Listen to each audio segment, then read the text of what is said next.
विराट कोहली और रोहित शर्मा के बगैर पहली बार इंग्लैंड से भिड़ी भारतीय टीम। ऐतिहासिक हुई ई जंग। सबसे पहले नमस्कार प्रणाम तमाम भोजपुरिया क्रिकेट के दर्शक लोगन। चर्चा में हमारे साथ जुड़ गए बारन हमारे मित्र पांडे जी। तो अब जानल जाई विस्तार से। तो का हाल बा भाई पांडे जी? अच्छे बानी तिवारी जी। पांडे जी, सुननी हाँ पहली बेर भारत इंग्लैंड के T20 मैच में न विराट कोहली बारे आ न रोहित शर्मा। ई कैसे हो गई विराट आ रोहित के बिना मैच?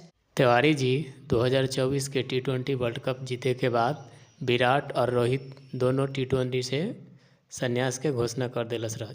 यही खातिर नयका लड़का लोगन के मौका देल गल बा। अब देखल जाए कि वो लोग कैसन खेल पावत बा। सच बात बा पांडे जी, विराट आ रोहित तो भारतीय टीम के रीढ़ बारन आ उ लोग के बिना टीम पर तो दबाव बढ़ी। सही कहत बानी तिवारी जी, लेकिन ये नयका खिलाड़ी लोगन के खातिर सुनहरा मौका बा। अब उ लोगन अपन जगह पक्का करे के पूरा कोशिश करी।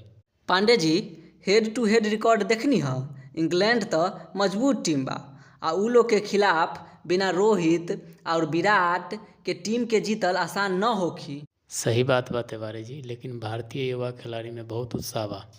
ये क्रिकेट है तिवारी जी, कब का हो जाए केहू के नहीं के मालूम। हमरा युवा खिलाड़ी से पूरा उम्मीद बा कि अच्छा परफॉर्म करी इंग्लैंड के खिलाफ। सही कहत बानी पांडे जी, ई तो नयका युग के शुरुआत जैसन बा। बाकी फैंस तो विराट और रोहित के खेल देखे खातिर तरफ जाई।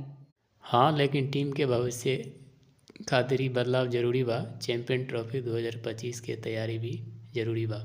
बिल्कुल पांडे जी, चैंपियंस ट्रॉफी 2025 के तैयारी जरूर बा आ उम्मीद बा कि ए में विराट और रोहित के जलवा फैंस के देखे के मिली आ ई बार के चैंपियंस ट्रॉफी अपने घर आई।